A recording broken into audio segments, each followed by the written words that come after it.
in pa ponudimo vam, da lahko v klepetalnici vmes med pogovorom tudi zapišete kakšno vprašanje, na koncu bomo ta vprašanja pregledali in se pogovorili.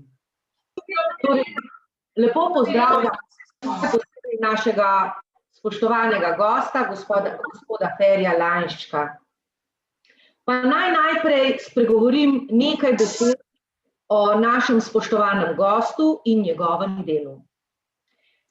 Gospod Ferij Lainšček je tudi malo naš, tako čisto intimno, ker drugače ob branju njegove poezije in predvsem avtobiografskega romana pač ne more biti. Čeprav kar naprej govori sam in govori, kako preprost da je, se to zdi samo na trenutke. Najlažje je verjeti, da je nekdo tako odprt in prijazen človek v resnici preprost.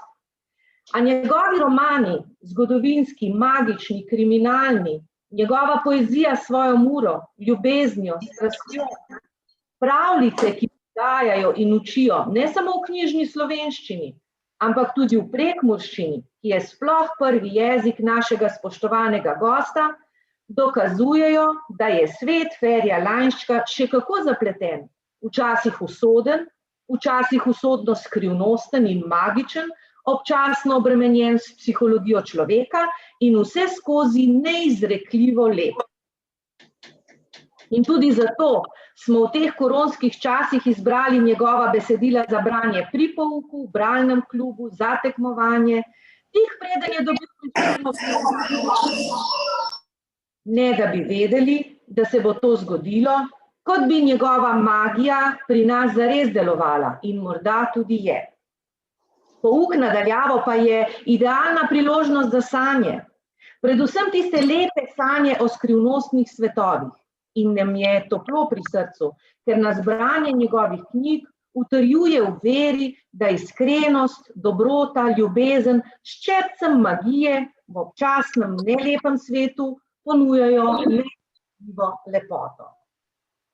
Spoštovani gost, gospod Ferij Lainšček, Ditka je lepo z vašim besedilom peljala tole urico, ko pravi ne bodi kar nisi, jaz grem pa po svoje, vaše besedilo.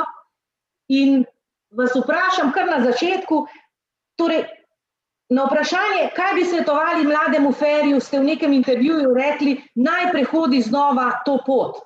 Brez tega, da bi kaj vedel o starem Feriju.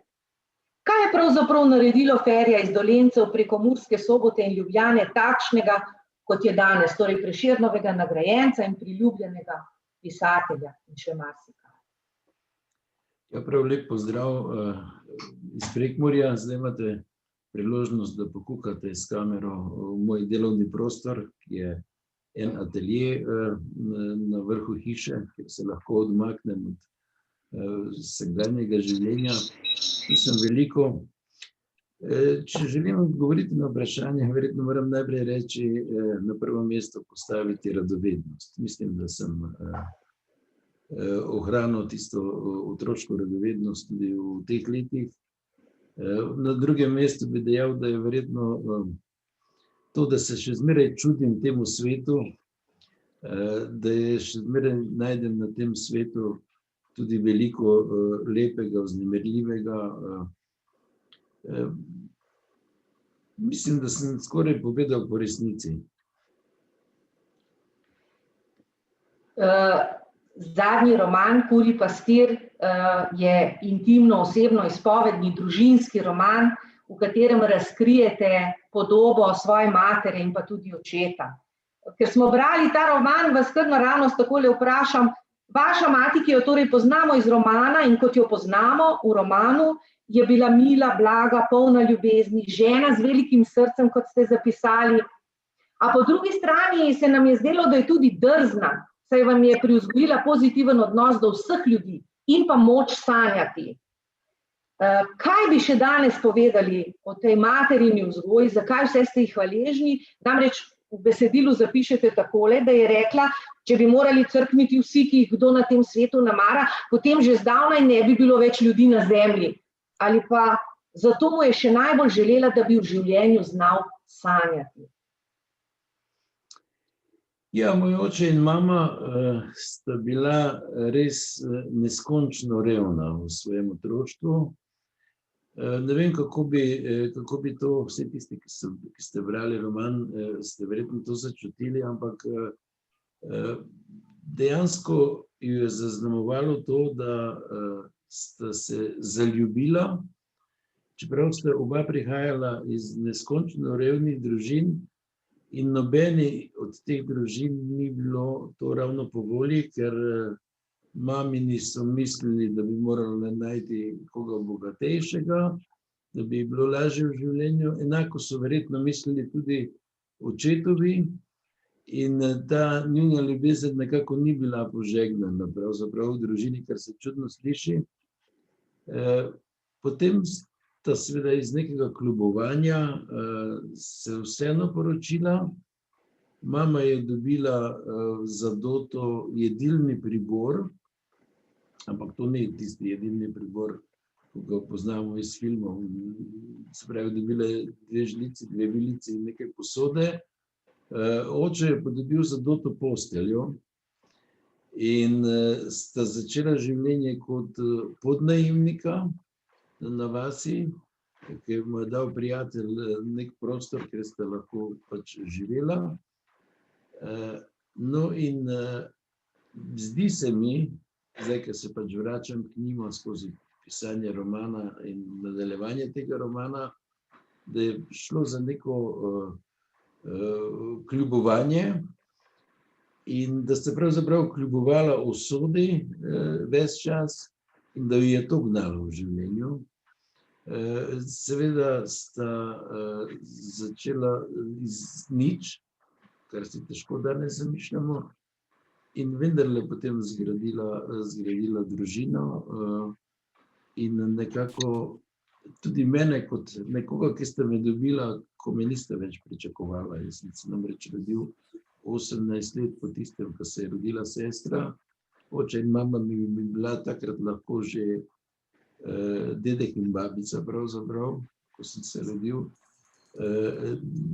Naučila ste me kljubovati brez upu, ker mislim, da sta ona dva iz vse, kar sta v življenju storila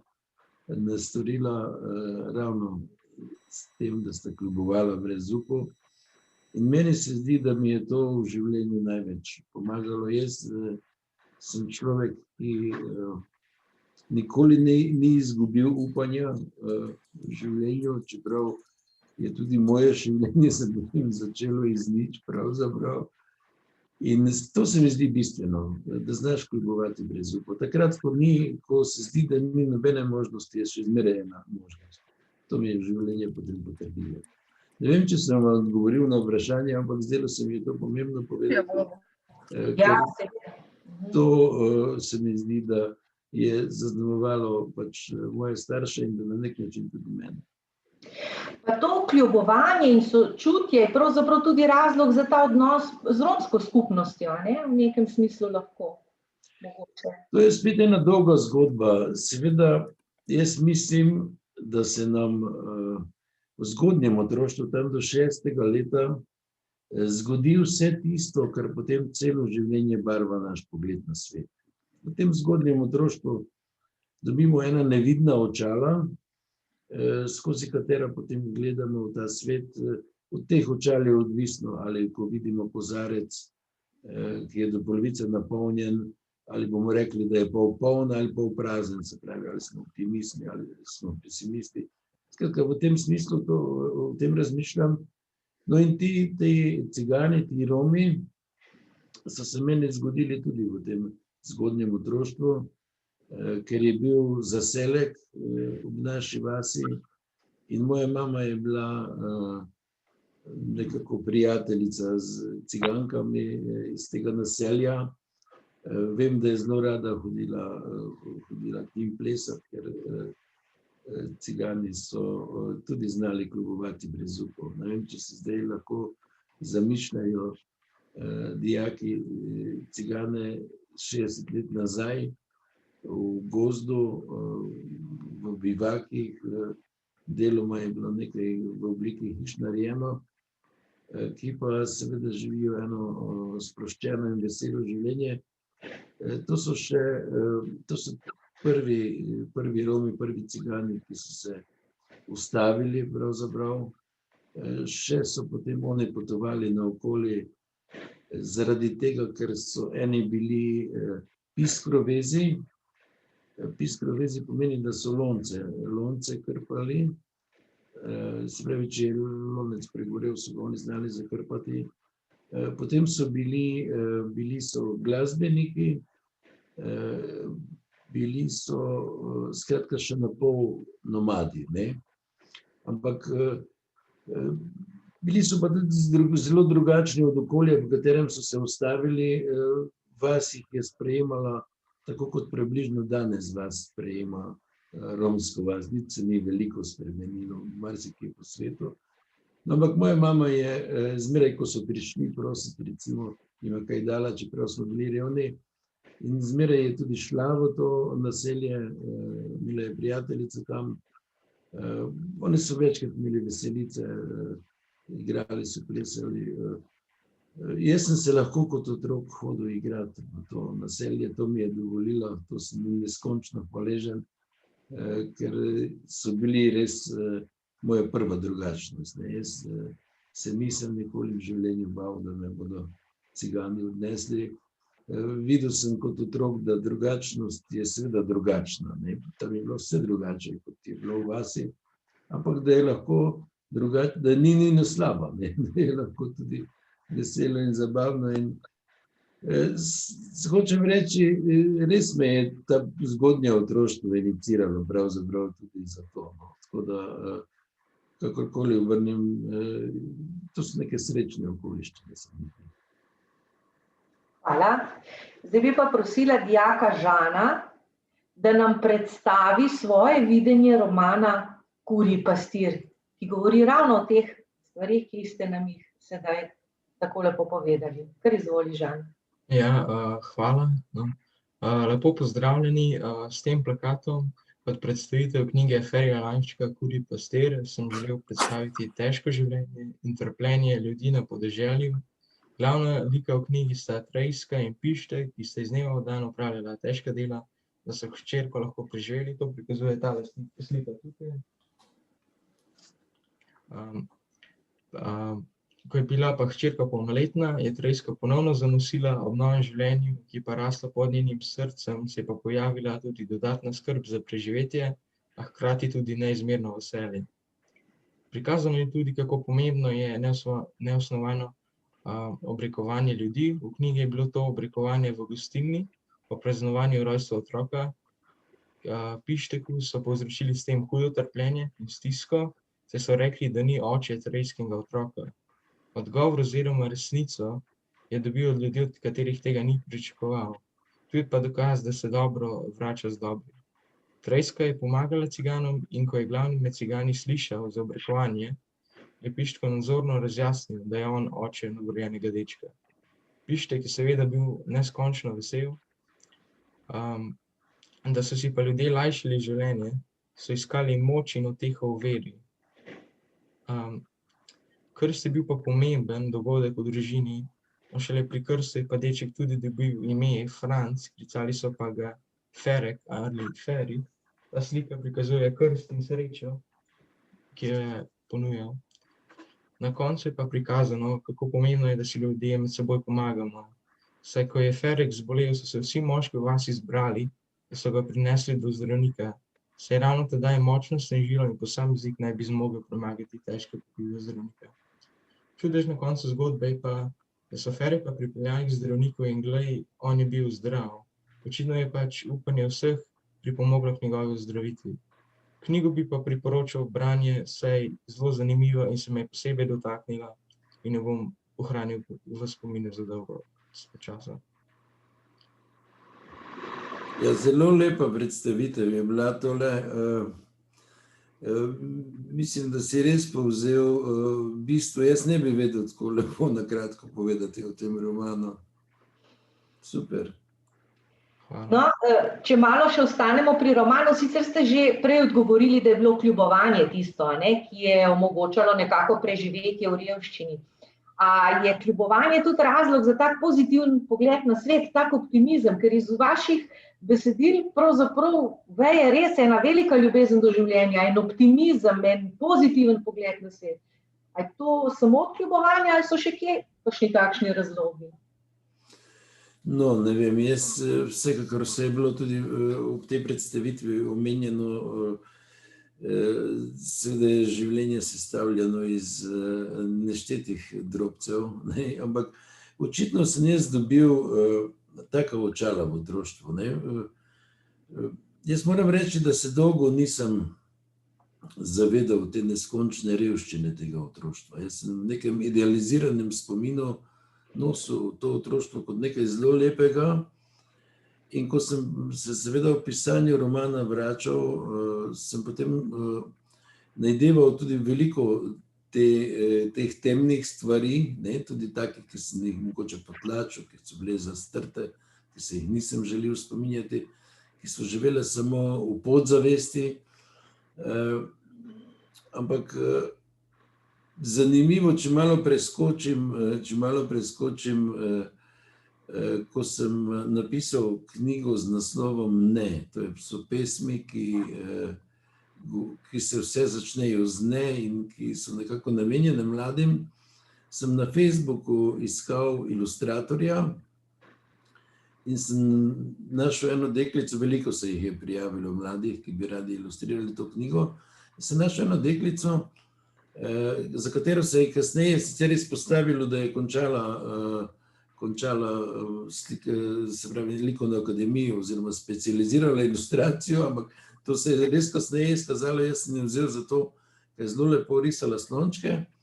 No in ko je ona se lotila ilustrirati te knjige in je naredila naslovnico, je narisala za naslovnico to, kar nekateri dijaki poznajo, verjetno, ko jim je prišla knjiga v roke. Narisala je bele ovce, pa spredaj eno črno ovco na rolki in tej črni ovci je narisala mavrična rožnata očala. In je tako zelo strahom, nisva se še poznala osebno, mi je zelo strahom po telefonu rekla, veste, ta rožnata očala pa ta ovca, jaz sem si tam nekako zamišljala, da ste to vi. In sem rekel, glej, zelo si zadela, res sem celo življenje črna ovca in tudi ta rožnata očala sem dobil v otroštvu, ne. Zakaj sem dobil rožnata očala? To je zdaj po moje skuša biti odgovor na vprašanje. Verjetno zaradi tega, ker je bilo to otroštvo lepo, ker sem bil v njej deležen veliko ljubezni. Zdaj ta moj oče in mama, ki mi seveda ničesar drugega nista mogla dati, ste mi dala res veliko ljubezni. In jaz sem takrat, vem, da je ljubezen tisto najbolj pomembno v našem življenju. In zaradi teh rožnatih očal jaz še zmeraj gledam na svet kot na nekaj lepega. Saj to sem uvodoma že omenjal. Meni se zdi pač ta možnost, da živimo, da doživljamo pač kot razumska bitja ta svet nekaj izrednega pravzaprav, ne. Zdaj ne bi rad šel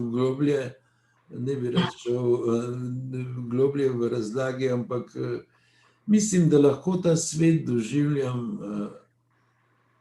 onkraj materialističnega dojemanja, onkraj tega načina, kakor smo ga vsi vajeni, ker življenje, svet okoli sebe, vse to doživljamo pravzaprav niti krivi, niti dolžni v tem času, predvsem z materialističnim pogledom. To ne pomeni samo, da nam je pomembno, da imamo denar, da imamo avto, da imamo hišo, ampak bolj razmišljam pri tem, da smo nekako otroci racionalizma, ne? Da si vse skušamo racionalno razlagati.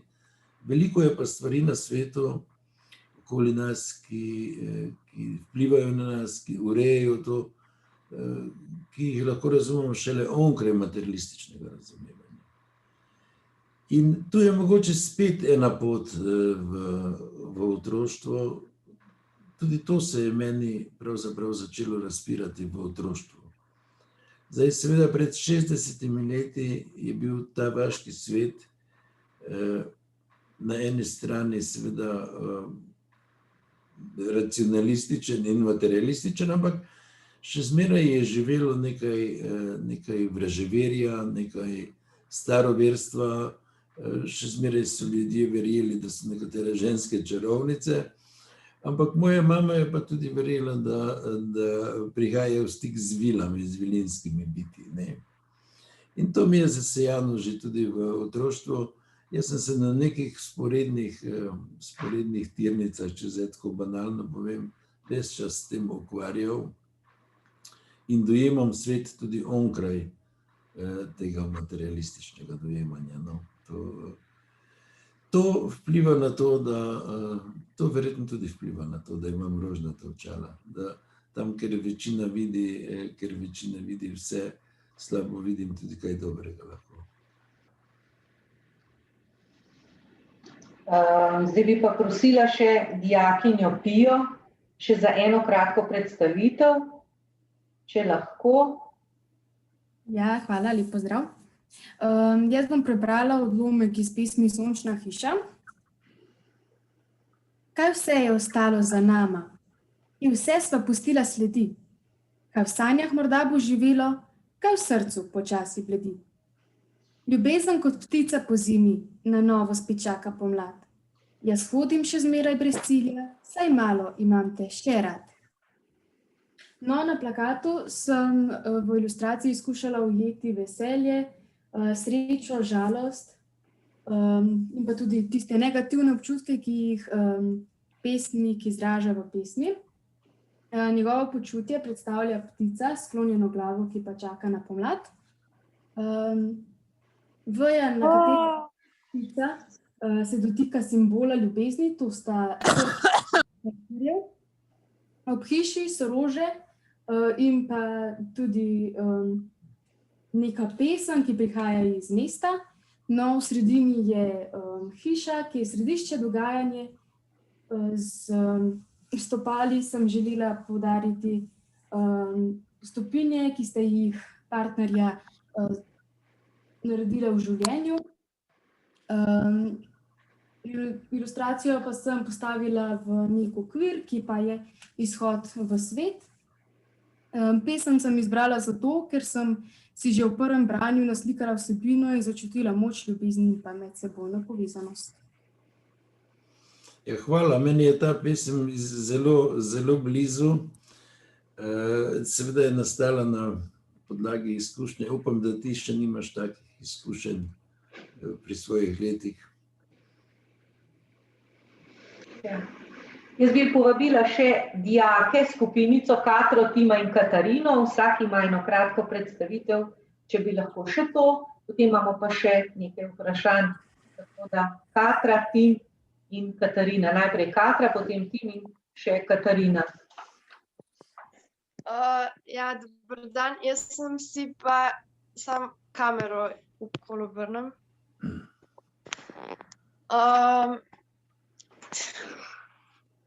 Jaz sem si pa izbrala v bistvu pesem, ker najin dan ni počesan.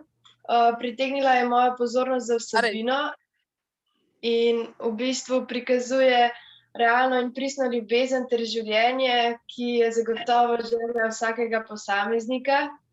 Prav tako pa je spevna, lepa in romantična in ti zelo hitro pride v uho, no, vsaj meni.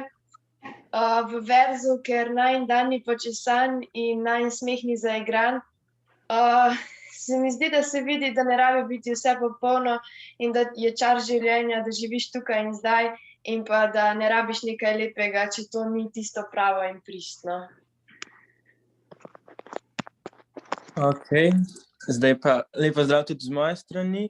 Jaz sem si izbral pa pesem Okus svobode, ker mi je izredno zanimiva in pa skrivnostna. Na plakatu pa sem narisal pot, ki vodi skozi čarobni gozd, kjer so vile in hudobni možje. Upodobil sem tudi glas, ki je kot drobne ptice in ga nosi veter.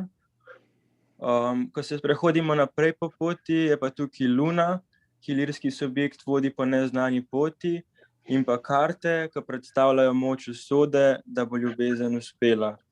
Na koncu sem narisal pa še srce, saj usoda pravi, da je našemu lirskemu subjektu ljubezen vzela srce in pustila le spomine. Na plakat sem pa napisal še 2 taka verza, ki se mi zdita najboljša v tej pesmici, in sicer pot do tebe vodi skozi gozd čarobni, v njem so dobre vile in možje hudobni, poti do tebe včasih najti ni mogoče, poštar pisma nosi, dati ti jih noče. Jaz sem si pa izbrala pesem Afrodita, ker so mi bile zelo všeč ljubezenske pesmi in že najprej mi je v bistvu kot naslov Afrodita sem se spomnila na boginjo ljubezni, torej sem to tudi narisala. Všeč mi je zaradi tega, ker je Afrodita predstavljena kot neka močna ženska, ki dobi to, kar hoče, in kljub temu, da moški zapusti, jo kar ne morejo pač pozabiti in je taka nepozabljiva in tudi unikatna. Najbolj pa mi je pri srcu bil vers Bila je Afrodita, že drug obraz ima, kar hoče tudi se s tabo poigra. In zato mi je bila ta pesem zelo všeč, ker ima tudi take močne besedne prvine. Mi je super, mislim, lep mi je ta občutek, da pridejo te pesmi do vas. Namreč moje pesnjenje je zelo, kako bi rekel, neobičajno. Jaz imam celo občutek, ampak tako se je nekako zgodilo, da je pravzaprav vse skupaj nastalo zelo spontano. Jaz sem v nekem obdobju nehal pisati poezijo, pa je 10 let pravzaprav nisem pisal in sem se potem nekako vračal z zelo intimno, zelo osebno poezijo, za katero sem mislil, da bo ostala v predalu ali pa samo pri meni. Po naključju je spet nastala potem pesniška zbirka iz teh mojih pesmi, ki so bile raztresene naokoli. Tudi Afrodita je iz te zbirke. Tudi, mislim, da so pravzaprav vse, ki ste jih predstavili zdaj iz zbirke Ne bodi kot drugi. Zbirka je nastala na pobudo urednika.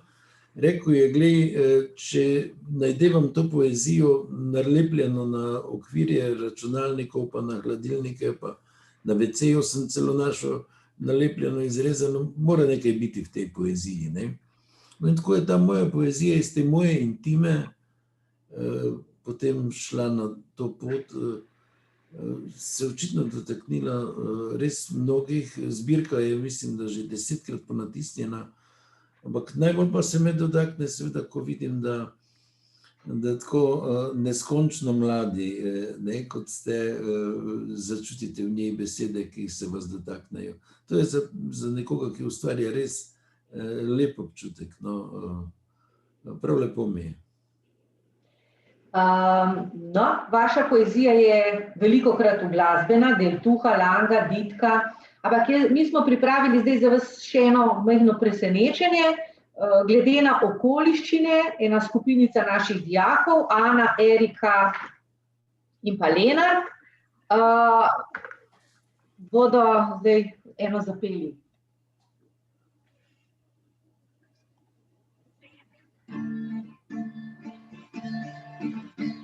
Kada greje večer, samo gesla moja ter, kako zima sneg idej, drage mislim na tebe. Čakaš mega, idem pa, kar pohodi prej brega, sem kak tebi me vleče, je zacumbrano srce. Strašno upa namen moj, kad se stisne nocoj.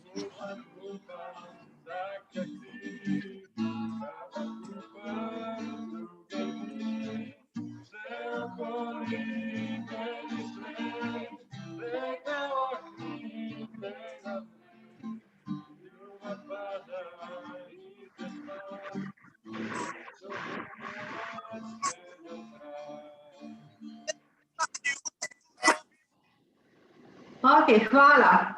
Kaj, z Prekmurci, ali kaj? Ja, to sem hotela povedati.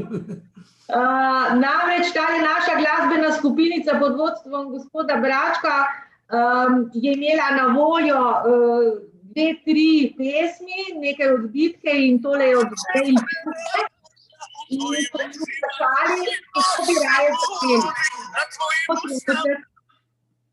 Ja, so jih vprašali pravzaprav, kako bi raje zapeli v knjižni slovenščini ali v prekmurščini, ne? In so rekli, ko so slišali v prekmurščini, ker sta obe pesmi na YouTubu, so takoj rekli v prekmurščini. To mora biti, ja, in to so, čeprav niso prekmurski, v živo seveda se bi še bolje slišalo, takole morajo pod maskami peti, ker so v šoli, ampak z velikim navdušenjem za prekmurščino, ja, to pa bo, ne, tako da lepo. Ja, super, zanimivo je to, ne, da ko pač ljudje, ki niso Prekmurci, ne, govorijo o prekmurščini, se sliši zelo, zelo podobno kot naši Romi govorijo o prekmurščini, ne, imajo ene druge vokale. Zanimivo je tudi to, da je ta pesem pa seveda od romske skupine, ta skupina Del Tuha, kar pomeni romski pozdrav je to, ne, Bog s tabo, je res avtentična romska skupina. To niso, kako bi rekel, beli, ki uprizarjajo Rome, ampak so avtentična skupina. Se je sklenil nek krog, sem vesel, da so to pesem izbrali. Ja. No, zdaj pa še mogoče 2 takšni vprašanji. Od kod ta povezanost z glasbo? Namreč veliko vaših pesmi je v glasbenih, nastopali ste z Ditko in tako naprej. Od kod ta povezanost z glasbo? Kako je sploh do tega prišlo? Ker ni vsak pesnik tolikokrat uglasben, kot ste vi. Pa moram reči, da če malo pojasnim, da se je vse skupaj zgodilo pravzaprav na začetku po naključju. Ja. En moj prijatelj z Nove Gorice, ki sem ga spoznal, se je hotel z glasbo ukvarjati. Zdaj govorim o času mojih študentskih let in je se z Oto Pestnerjem nekaj dogovarjal, da bi mu nekaj naredil in sem jaz njemu začel pisati neka besedila in potem je Oto Pestner ugotovil, da to obvladam in je se z njim zdilal, da če bi mu v zameno naredil besedilo na glasbo, ki je imel Oto že narejeno. In tako je nastala pravzaprav moja prva pesem, ki je bila napisana na glasbo. Naslov te pesmi je Mary Ann, ki jo verjetno vsaj nekateri profesorji poznajo, ker je preživela svoj čas. Pesem je še zmeraj živa. No in takrat sem jaz z veliko muko, z velikim trudom napisal prvo besedilo na že ustvarjeno glasbo. To namreč ni enostavno, ne? To moral biti glasbeno izobražen, kar nisem. In naključje je hotelo, da sem jaz takrat kot študent delal na Radiu Slovenija in sicer v dnevno informativnem uredništvu, ampak sem ves čas zahajal v tisti znameniti Studio 14, kjer je takrat nastajalo večino slovenske glasbe in tam je bil glasbeni urednik Dečo Žgur, ime, ki je seveda ustvarilo na področju slovenske popevke veliko skladb in jaz sem ga gnjavo, naj mi pojasni, kako se piše pravzaprav besedilo na glasbo. In on me je skozi nekako odpravil, pol pa je enkrat rekel, zdaj pa imam tega dosti, zdaj pa pridi, da ti jaz to končno pojasnim. In je, vem, tam pred Studiom 14 na Radiu Ljubljana, takratnem, na enem radiatorju je iztrgal iz bloka listek in je narisal metrično shemo s tistimi čisto klasičnimi poudarjeni črtica, nepoudarjeni U. Mi je narisal metrično shemo in je rekel, glej, samo za to gre. Nota in enota. Poudarjeni in nepoudarjeni. Seveda poznamo različne metrične sheme, ampak naučil me, kako se naredi metrična shema po glasbi in to je dejansko pomenilo to, da me je v 15 minutah naučil to, kar celo življenje zdaj uporabljam. Tisti moj 15-minutni tečaj je bil usoden na to, da jaz se ukvarjam potem z besedili za glasbo. Kot zanimivost naj povem, mogoče boste razumeli, to je mogoče 10 let nazaj. En gospod, en knjižničar je v predalu hranil eno knjižico oziroma en notes, ki ga je imel pri sebi Karel Destovnik Kajuh, ko so ga ustrelili. To je dragocenost, to je nekaj, pač vemo, da je Karel Destovnik Kajuh padel med vojno, da je pač ta naš pesnik, nekaj njegovi verci so se ohranili. In ko sem jaz odprl ta notes Kajuhov, je popolnoma na isti način imel narejeno poudarjeni, nepoudarjeni, poudarjeni, nepoudarjeni.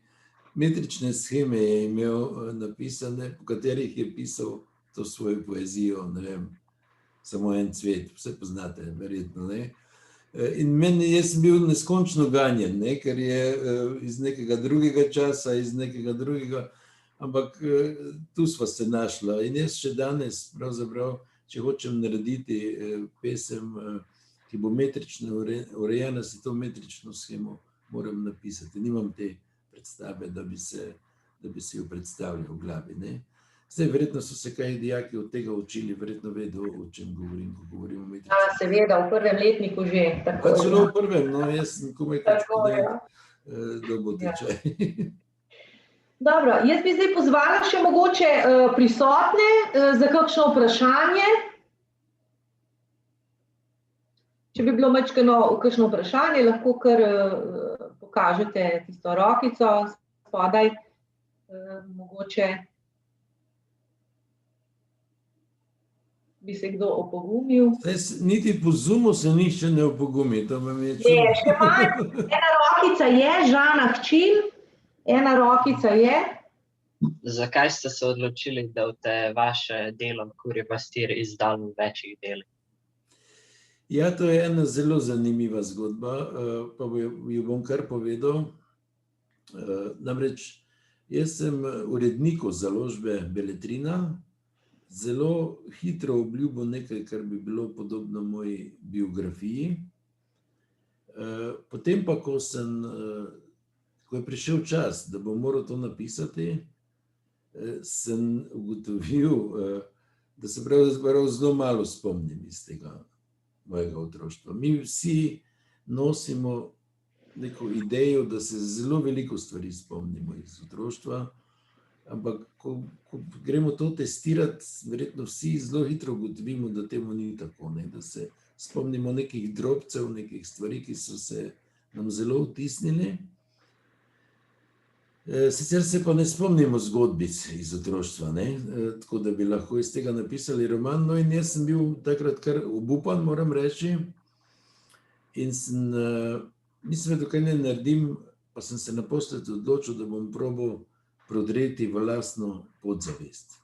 Da bom skratke skušal priti do tega, kar sem že prej danes omenjal, kar se nekje skriva v moji podzavesti in sem dejansko z eno metodo psihoanalitično potem začel brskati po svoji podzavesti in nenadoma se mi je vse skupaj razprlo v neko neskončno množico zgodb, neka videnja tega otroštva. In ko sem začel pisati in sem imel že 160 strani približno, sem ugotovil, da sem šele 2 dni star, kot tak, ki se je v tem romanu rodil. In sem poklical Mitjo Čandra, urednika, ki sem pač to skupaj počela, in sem rekel, veš, ko imam problem, ne? Samo še 2 dni sem star, ne vem, predstaviva roman za 1 leto, ker bom rabil verjetno več časa, da bom prišel nekam, ne? Da bom opisal svoje otroštvo. In je on rekel, glej, ne moremo predstaviti, ker je že napovedan roman, ker smo ga že obljubili bralcem, ker smo ga že 1 leto itak napovedovali, pa ga nisi napisal. Je rekel, daj se zmeniva tako, nekako skušaj zaključiti ta prvi roman in povej, koliko knjig rabiš, da to popišeš. Ne? In jaz sem rekel, glej, pa vsaj neke 3 knjige bom spravil, no in tako je nastala odločitev za 3 dele, res v nuji. V prvem romanu sem na koncu star nekje skoraj 3 mesece, ne? Kot taki se rodi v tem romanu. Tako da v drugem romanu bom pa segel nekje do 6., 7. leta in mislim, da v tretjem pridem do 10. To so neke ta obdobja.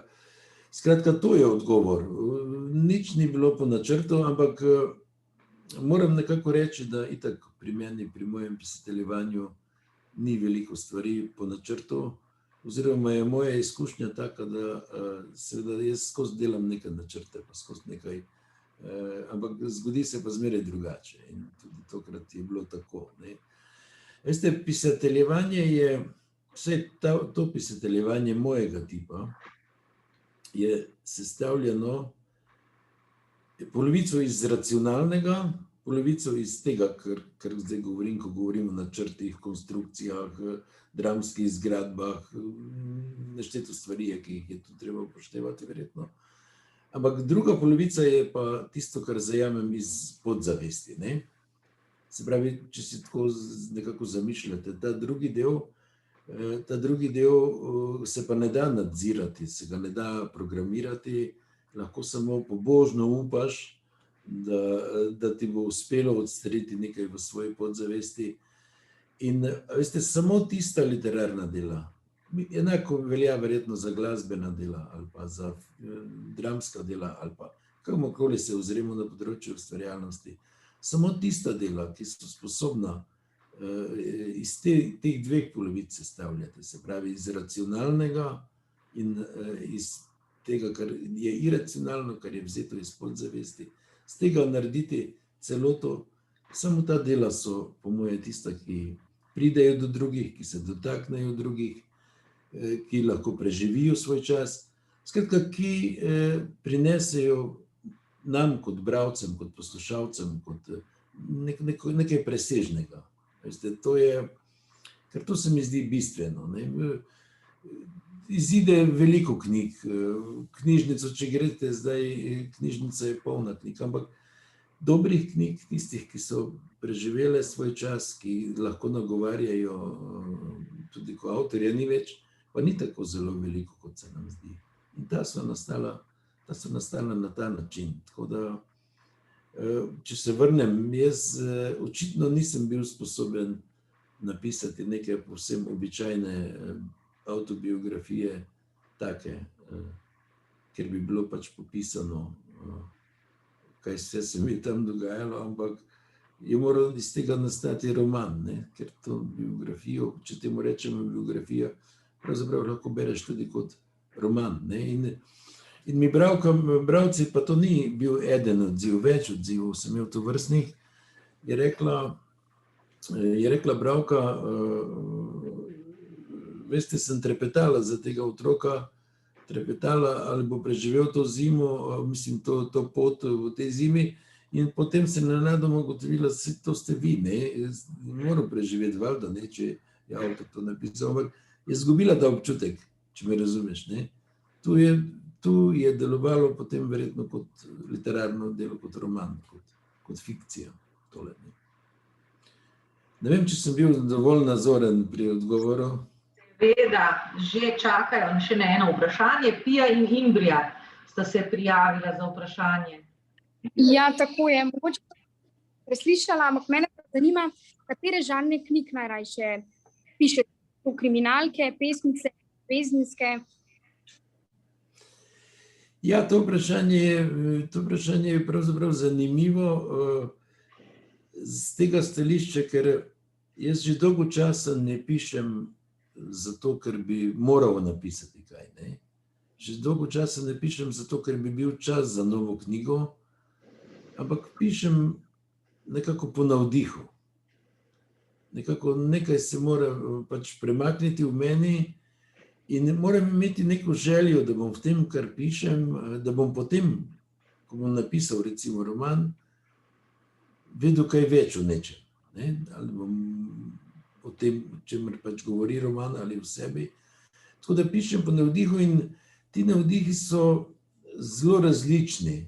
Je res, da sem napisal tudi eno ali dve kriminalke, ki so mi pa pravzaprav ušle zvajeti, potem tudi niso klasične kriminalke.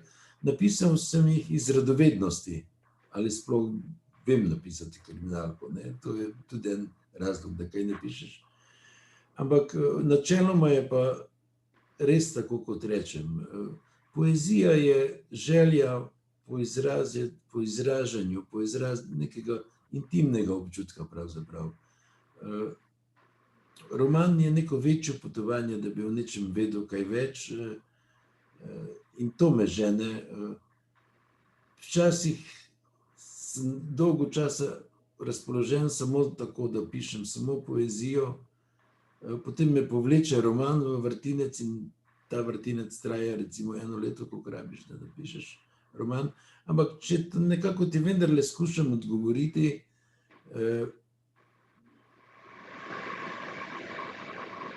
ljubezenska tematika je tista, ki me pravzaprav pritegne, ne. Večina mojih pesmi je ljubezenskih, večina mojih romanov, če malo pobliže pogledati, so ljubezenski romani.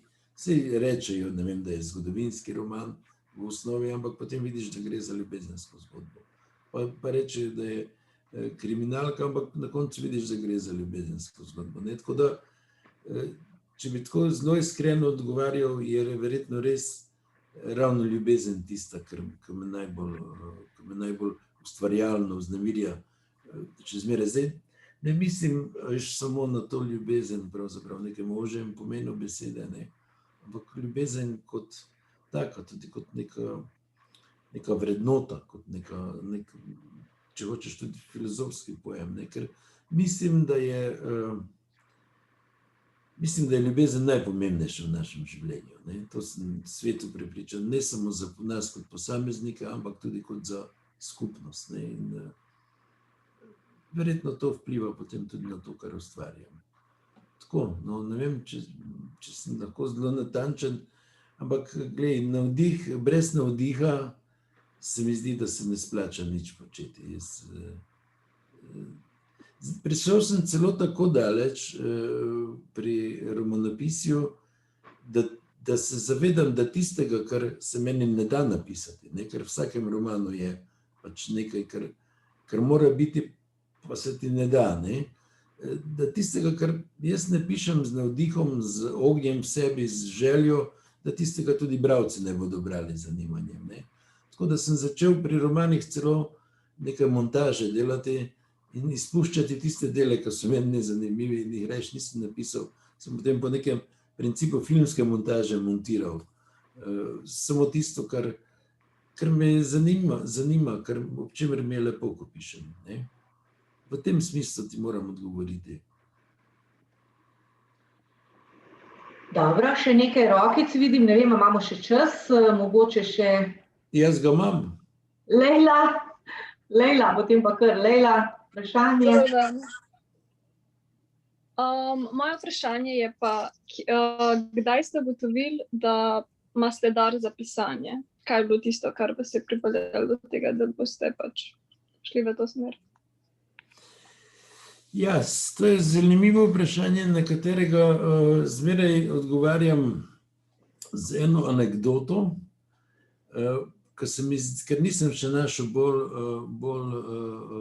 točnega odgovora.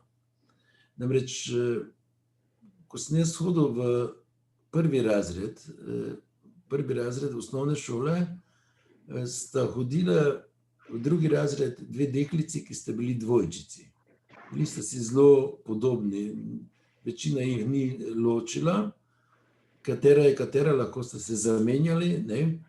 Ampak jaz sem jih pa razločil in ena se mi je zdela lepša. In sem se zaljubil v njo kot tisti otročiček v prvem razredu in ji nisem upal tega povedati, nisem vedel tega izraziti preprosto in potem sem eno razglednico ukradel mami in sem potegnil 2 črti z ravnilom in sem na eno črto napisal zelo si lepa, na drugo pa imam te rad. In sem ji to skrivaj spustil v torbo šolsko, ampak je našla ona druga sestra. Ne vem, ste torbe tudi menjale, kaj je bilo. In je v glavnem ona povedala mami in njena mama je povedala moji mami, in skratka bila je cela štala od tega, ne, da sem jaz že v prvem razredu zaljubljen in pišem ljubezenska pisma. Ampak zakaj ti to govorim? Jaz sem prepričan, da sem takrat pravzaprav napisal prvo pesem, ne, da sem takrat prvič izrazil svoje čustva na ta način. In mislim, da res se s tem človek rodi, ne. Zdaj, kdaj to odkrije? Kdaj odkrije, da je tudi tako talentiran, da bo tudi druge zanimalo, kaj piše? To se verjetno razgodi različno. Ampak mislim pa, da kot sem že prej rekel, brez navdiha, brez tega, da to imaš v sebi, ne gre. Da je to eden redkih, če pogojno rečem, poklicev, ki se ga ne da izučiti, ki se ga ne da priučiti, ker ali se s tem rodiš, ali to nosiš v sebi, ali to odkriješ, ali pa pač ne, tako je. Jaz tudi res mislim, da je pisatelj lahko samo tisti, ki se mu dogaja to, da druge zanima, kaj piše potem, ne. Drugače ti lahko pišeš za sebe in je super, da pišeš, ampak mislim, da si pa lahko rečeš, da si pisatelj šele takrat, ko druge zanima, ko kupujejo tvoje knjige, ko to, kar napišeš, nekaj sproža oziroma najde nek odziv v drugem. Zdaj, kdaj se je to pri meni zgodilo, je še ena anekdota, pa ni anekdota, pravzaprav je resnična. Jaz sem v 2. letniku študija na današnjem FDF. Nenadoma se odločil, da bom postal pisatelj in sem vse študijske knjige nekako obredno znosil v en kontejner velik, sem stanoval v študentskem domu takrat. En velik kontejner smo pripeljali gor in sem vse obredno knjige zmetal v tisti kontejner in sem rekel, da bom pisatelj, ne. In potem sem ostal tam in so me zafrkavali, ker nihče ni verjel, da bom jaz postal pisatelj. Ampak jaz sem res napisal takrat svoj prvi roman, moj prvi roman, ki nosi naslov Peronarji. Dogaja se v Ljubljani tistega časa, lahko si ga preberete, ko vam bo zanimiv, ko boste lokacije po Ljubljani prepoznavali. No in ta moj roman, to je zdaj odgovor, ta moj roman je bil uspešnica. Za ta roman sem jaz zaslužil toliko, da sem celo leto v Ljubljani živel. Takrat so romane še dobro plačevali. Bil sem tako, prav super sem se imel, ne. Mislim, ampak to je vplivalo na to, zdaj spet skušam odgovoriti na vprašanje, da sem potem jaz dejansko od takrat naprej se preživljal s pisateljevanjem. In tudi zdaj se preživljam s pisateljevanjem in se ne pritožujem, gre mi v redu, hočem reči, lepo mi je, ne. Dobro se imam v tem poklicu, ne, ne sodim med tiste, ki bi tarnali, ki bi se pritoževali, ki bi rekli, da revno živijo, zato ker so umetniki. Jaz kar lepo živim in mi je fajn, no.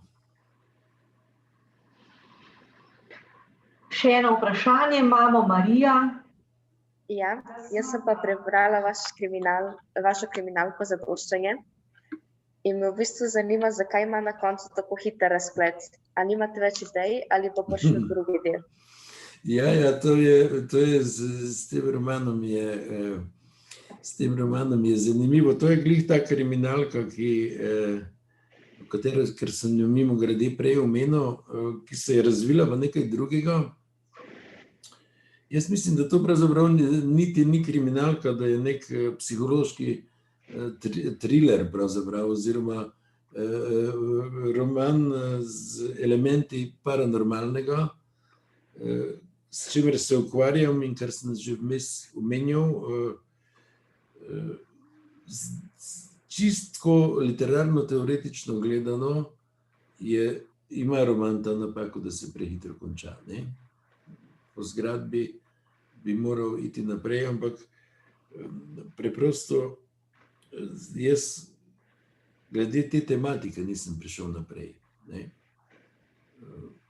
Ker jaz nekako verjamem v te paranormalne pojave in tu se je zgodilo v tem romanu nekaj, kar nisem vedel do konca razvozlati. Potem, čeprav sem si domišljal, da bom vedel. To je nekako odgovor, recimo.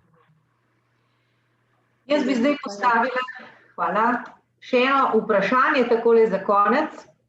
In sicer, mogoče malo nenavadno. V romanu Ločil bom peno od valov zelo nazorno opišete romske godce, ki igrajo čardaš, da letijo kozarci in tako dalje.